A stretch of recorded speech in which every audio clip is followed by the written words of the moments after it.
Mazmur pasal 40 ayat 2 dan 3a.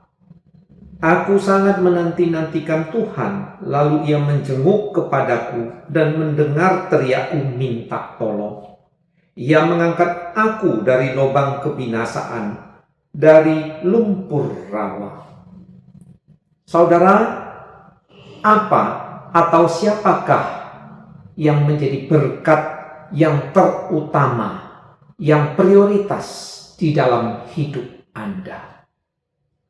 Ada orang menganggap berkat yang utama adalah kalau memiliki uang yang banyak, sehingga semua urusan bisa diselesaikan. Ada yang beranggapan jika memiliki properti, harta, kekayaan, itu menjadi jaminan untuk kehidupan sekarang dan yang akan datang.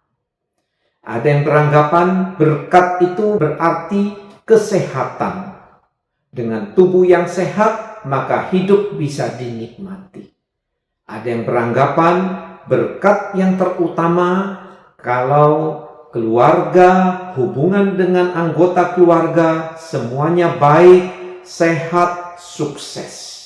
Tentu semuanya berkat itu tidak salah pada dirinya.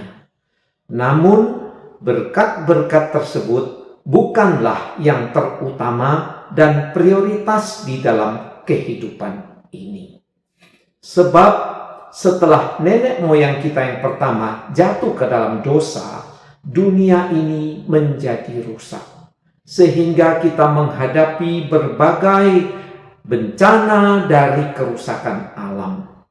Akibat dosa nenek moyang kita yang pertama, maka terjadi banyak permusuhan, konflik di antara sesama manusia. Akibat dosa, maka banyak tantangan, penderitaan, kesulitan di dalam hidup ini. Sebab itu, berkat di dunia ini mustahil tanpa kesulitan. Karena di tengah dunia yang sudah jatuh dalam dosa, baik orang yang tidak percaya kepada Tuhan maupun yang percaya kepada Tuhan, sama-sama mengalami beragam tantangan, kesulitan, dan penderitaan. Sebab itu, tidak ada berkat yang sempurna, yang terutama di tengah-tengah dunia ini jika tanpa Tuhan. Alkitab mengajarkan berkat yang terutama adalah Tuhan dan pemeliharaannya. Itulah yang ditulis oleh Raja Daud di dalam Mazmur pasal yang ke-40. Daud adalah seorang yang dikenal takut akan Allah. Dia bukan orang yang suci sempurna, karena dia beberapa kali pernah jatuh di dalam dosa. Dosa merencanakan pembunuhan dan membunuh seorang perwira tingginya. Dia pernah jatuh di dalam dosa perzinahan. Dia pernah jatuh di dalam dosa kesombongan. Tetapi Daud mempunyai iman yang sungguh, yang teguh kepada Tuhan. Dia selalu siap untuk hidup bertobat di hadapan Tuhan. Sebab itu dia dikenal sebagai manusia yang berkenan di hadapan Tuhan. Kitab Mazmur sebagian besar digubah oleh Raja Daud. Dari pengalamannya di dalam kesulitan, di dalam kesusahan, di dalam kejatuhan dalam dosa, dia menggubah Mazmur-Mazmur. Dan Mazmur ini menjadi firman Tuhan yang bermanfaat bagi kita. Di dalam Mazmur pasal 40 ini, Daud berbicara berkat yang utama dari Tuhan adalah Tuhan Allah sendiri dan pemeliharaannya. Ayat yang kedua, Daud mengatakan, aku sangat menanti-nantikan Tuhan. Daud orang yang sungguh beriman kepada Tuhan. Dia bersandar kepada Tuhan di dalam beragam problema kehidupannya. Nyawanya terancam, baik ketika dia sebagai gembala di padang penggembalaan menggembalakan ternak. Dia berulang-ulang menghadapi serigala yang ganas, beruang yang buas untuk menerkam domba-domba atau ternak penggembalaannya. Dan Tuhan meluputkan dia. Begitu juga ketika dia menjadi pegawai dari Raja Saul. Raja Saul yang iri hati kepada Daud berulang-ulang mengejar, memburu, dan ingin membunuh Daud. Dan Daud berkali-kali bersandar kepada Tuhan dan dia diluputkan dari mara bahaya. Begitu juga ketika dia menjadi raja, berkali-kali dia bertempur, berperang dengan bangsa-bangsa sekitar. Dan berkali-kali dia bersandar kepada Tuhan, Tuhan memelihara hidupnya. Itu sebabnya dalam ayat 2, Daud mengatakan, aku sangat menanti-nantikan Tuhan. Berkat yang utama adalah iman, percaya, mempercayakan diri kepada Tuhan, dan berharap pada pemeliharaan Tuhan.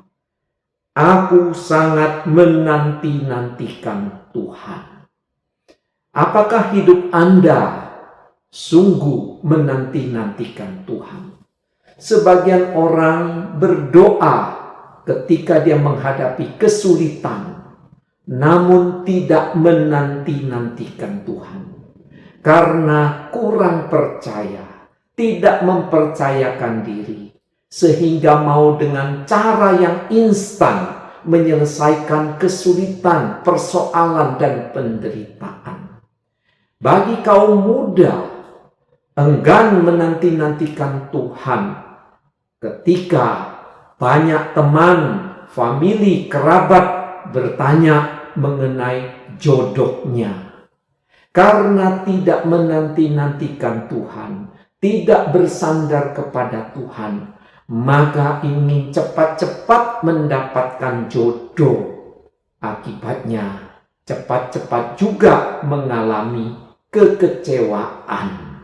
Begitu juga ketika mencari pekerjaan, ingin cepat-cepat tetapi tidak bersandar kepada Tuhan. Akhirnya mendapat pekerjaan yang tidak sesuai dengan firman Tuhan. Begitu juga seorang profesional atau mungkin pebisnis. Ketika merencanakan sesuatu, tidak menanti-nantikan Tuhan. Tidak minta petunjuk Tuhan, pimpinan Tuhan. Hanya berpikir dengan kekuatan diri sendiri. Berpikir tentang untung yang besar. Mengabaikan nilai-nilai, prinsip-prinsip kebenaran, prinsip firman Tuhan. Akhirnya setelah dilakukan, mengalami kekecewaan. Jadi, Mazmur ini mengajarkan, jika Anda dan saya ingin diberkati oleh Tuhan, percayalah kepadanya, nanti-nantikanlah Dia, berharap sungguh-sungguh kepadanya. Selanjutnya di dalam ayat kedua dikatakan, lalu ia menjenguk kepadaku dan mendengar teriakku minta tolong. Doa kita, penantian kita kepada Tuhan, tidak bisa kita upayakan dengan kekuatan diri sendiri. Kita mempengaruhi kehendak Tuhan. Kita mempengaruhi kedaulatan Tuhan. Mungkin dengan memberi persembahan lebih banyak, berbuat amal lebih besar, supaya Tuhan berbelas kasihan lalu menjawab doa kita. Bukan itu caranya. Sebab pertolongan Tuhan, pemeliharaan Tuhan bergantung kepada kedaulatan Tuhan dan kemurahan Tuhan. Ada prinsip, ada kehendak Tuhan yang menjadi prioritas. Jika permintaan kita berlawanan dengan kehendaknya, tentu Tuhan tidak akan mengabulkan doa kita. Atau doa kita di dalam kesulitan, kita harus menanti karena Tuhan mempunyai rencana bagi hidup Anda dan saya. Dia sanggup segera menjawab doa kita. Tetapi terkadang Dia memiliki rencana yang indah bagi kita, sehingga ada waktunya Dia menjawab dan bertindak memberi pertolongan. Itu sebabnya di dalam ayat 2b ini dikatakan, Ia menjenguk kepadaku dan mendengar teriakku minta tolong. Ada waktu Tuhan untuk mendengar dan memberi pertolongannya. Maka di dalam ayat selanjutnya, ayat 3, Ia mengangkat aku dari lubang kebinasaan, dari lumpur rawa. Pada waktunya Tuhan, pada kedaulatan Tuhan dan kemurahannya, Dia bertindak menolong Daud dari kesulitan, ancaman bahaya. Dikatakan, Ia mengangkat aku dari lubang kebinasaan. Artinya lubang kebinasaan ini adalah ancaman kematian. Lalu dari lumpur rawa, ini menunjuk dunia orang mati yang dianggap berlumpur dan kotor serta tempat kengerian. Itulah tindakan Tuhan memelihara Daud. Dia menjenguk, Tuhan mendengar doanya, lalu Tuhan bertindak mengangkat dari lubang kebinasaan, dari lumpur rawa. Sehingga Daud mengakui bahwa Tuhan menempatkan kakinya di atas bukit batu, menetapkan langkahku, Daud katakan. Jadi ada iman yang semakin teguh, kemantapan dalam hidup, semangat menghadapi beragam persoalan dalam hidup ini sebagai buah dari pemeliharaan Tuhan. Selanjutnya di dalam ayat yang keempat, Daud mengatakan, Ia memberikan nyanyian baru dalam mulutku. Maksudnya apa? Daud bukan hanya percaya kepada Tuhan, tetapi dia mengalami Tuhan dalam kehidupannya. Tuhan sungguh-sungguh hadir. Tuhan sungguh-sungguh bertindak. Tuhan sungguh-sungguh memelihara hidupnya. Maka di dalam jiwanya ada rasa syukur, ada keyakinan yang teguh, diungkapkan sebagai nyanyian baru, ada puji-pujian di dalam kehidupannya. Dan dampak selanjutnya adalah orang-orang sekeliling Daud, dikatakan banyak orang akan melihatnya dan menjadi takut lalu percaya kepada Tuhan. Orang yang percaya maupun orang yang tidak percaya di sekeliling Daud melihat bagaimana Tuhan yang hidup, yang nyata bertindak dalam kehidupan Daud. Ini juga bisa menjadi pengalaman Anda dan saya. Ketika kita menanti-nantikan Tuhan, kita berharap sepenuhnya kepada Tuhan. Pada waktu Tuhan menolong, bertindak membebaskan kita dari kesulitan hidup ini, maka ada nyanyian baru dalam jiwa kita ini. Dan ada semangat, kekuatan, keberanian menghadapi kehidupan ini. Dan orang sekeliling kita melihat Tuhan yang sungguh real hadir menyertai orang yang percaya. Saudara, apakah atau siapakah berkat yang utama di dalam hidupmu?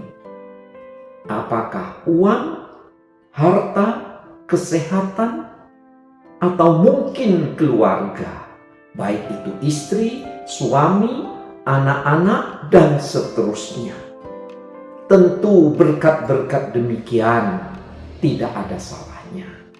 Tetapi mari mencari berkat yang utama dan terutama, yaitu Tuhan dan pemeliharaannya bagi Anda dan saya.